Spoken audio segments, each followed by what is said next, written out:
भूख कंट्रोल हो, आवा खिया दी तोहे हम अंडा रोल हो। का हो करो ये जान तनी भूख कंट्रोल हो, आवा खिया दी तोहे हम अंडा रोल हो। चाउमीन बर्गर साथे खीरी बाटे कुल्फी, खियाई दई सैया खियाई दई रजवा हमके ठेला वाला फूल के खियाई दई सैया हमके ठेला वाला फूल के खियाई दई सैया। काहे मन फीका बता हो? हाँ हो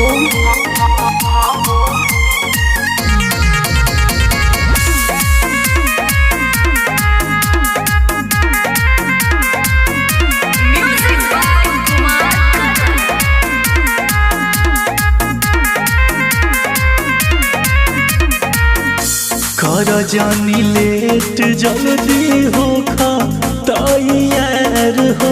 अच्छा चल के बदल धानी दूर बाबा जार हो।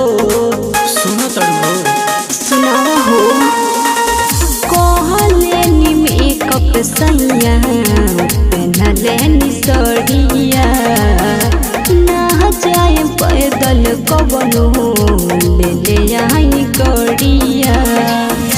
रोको ये धानी तनी झारे तो जुल्फी,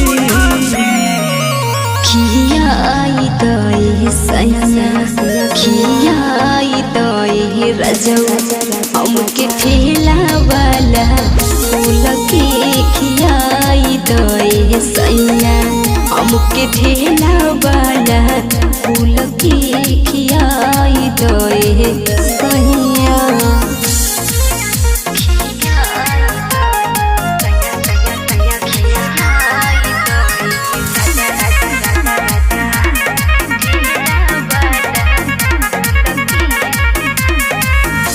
खैबू जे मीठ तोहर मीठ रही बोलिया हो। सचो का तुझे नजरिया से मारा जानी गोलिया हो।